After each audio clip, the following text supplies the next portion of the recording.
السلام عليكم ورحمة الله وبركاته. اللهم صل وسلم وبارك على سيدنا محمد صلى الله عليه وسلم. النهاردة السبت بقى، كنت اروح السوق وكسلت، قلت لا دام انا رايحة للدكتورة فبلاش نعمل الحاجة اللي ورانا كده خفيف خفيف. امبارح كنت عاملة لهم حمام، والاستاذ حسين قال لي قلت كويس ان انا عاملة رز بالشعرية. قلت له يا ابني ما تقولش نعمة ربنا حرام وكده غلط ومش عارفة ايه. ربنا يهديهم. والابلة اللي كانت طالبة الحمام للاسف كانت الحشو اللي فيه اللي هو الرز بس. وبقى حلة رز كبيرة يا دوب اتشال منها طبق بتاع الأستاذ سحت، طبق من صغير كده. هو قلت هسخنه قبل ما اروح للدكتور ان شاء الله ونعمل النهارده بامية. وكنت جايبة سمنة من السرجة، كانت الكيلو ب80 جنيه، كانت الحمد لله كان يعني رخصت كتير، كان الكيلو وصل فيها 130. قلت له خلاص هاتلي 2 كيلو وانا واقفة كده اطبخ هسيحها. وانا طبعا مجهزة الثوم والمرقة وكل حاجة جنبي عشان ايه انجز بسرعة بسرعة، عشان امشي كده للدكتورة بدري بدري واجيلهم، لان انا هسيبهم هنا واتكل على الله عشان عاوزة انزل اجيب شوية طلبات. انا بسيح السمنة واعبيها في علب زي دي، اي علب صغيرة عندك تبقى على قد استعمالك جنبك كده، واقوم حطاها في التلاجة. الجو كان حر بقى واحنا بنجيب السمنة، وللأسف لقيتها سايحة ووقع في الكيسة في الشنطة اللي احنا جايبينها. مسحت الحلة من تحت عشان لما نيجي بقى نحطها على البوتاجاز ربنا يسترها. وجهزنا البصل، وكنت مقطعة الثوم بس هصفرها حاجة بسيط وانزل عليها بالثوم. يلا بينا نعمل مع بعض.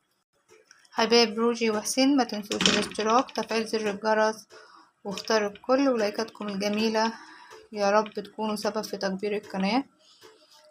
ومتنسوناش بقى باللايكات والتفاعل الحلو كده، ربنا يكبر بخاطركم زي ما تكبروا بخاطرنا. يلا بينا نعلق على البصل ونعلق على السمنة وربنا يسترها، عشان الأرضية أنا مسحتها من تحت على قد ما أقدر. عملنا بقى حتة سمنة ونزلنا البصل، كنا مخرطينه. دايما بنسى اطلع كيس شوربة من التلاجة. انا الشوربة اللي بتتبقى عندي بقوم حطاها في كيسين 2 لبن، واقوم حطاهم في التلاجة على اساس لما اجي اعمل اي طبيخ اقوم مطلعه كيس. نسينا بقى، قلنا للأستاذ هاتي مرقة دجاج، مكعب مرقة دجاج من التلاجة. لما نعمل بقى ننزل بالثوم وبعد كده الطماطم وكده نبقى نحط مكعب المرقة مع الكزبرة مع البابريكا مع شوية السكر اللي احنا متعودين نحطهم مع بعض. السمنة ما شاء الله الجو حر بتسيح على طول، هي كانت سايحة اصلا بس، وفي اللي هو رابط كده هنقدحها بقى كده وعشان نعينها في في العلب ونحطها في التلاجة. هنا بقى حطيت الصلصة بتاعت ضربت يجي 5 6 طماطمات كده، وقمت حطاهم على البصل والثوم. عملت البصل الاول واصفر شويه، وقمت نازله عليه بالثوم يعمل ريحه كده، وقمت نازله عليه بعصير الطماطم.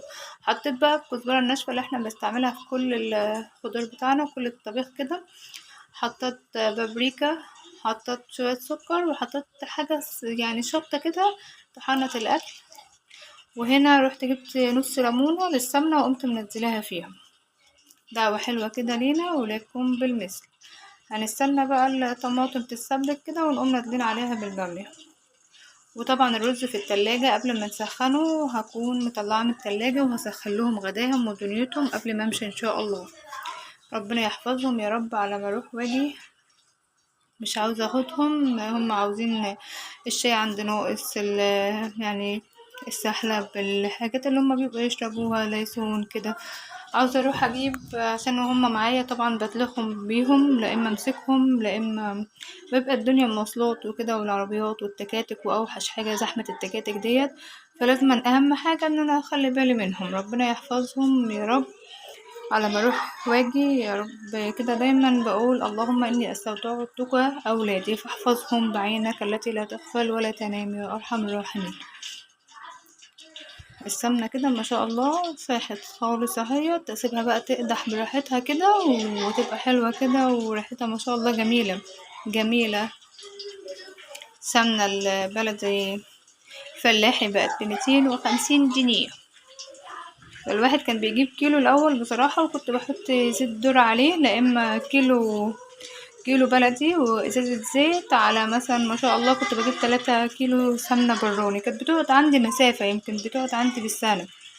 ما شاء الله دلوقتي الكيلو السمنة ب250، الزبدة الفلاحي. ربنا يرحمنا يا رب. يلا بقى الطماطم تتسبك، عاوزة اخلص بسرعة بسرعة عشان اعمل لهم كل حاجة قبل ما امشي ان شاء الله.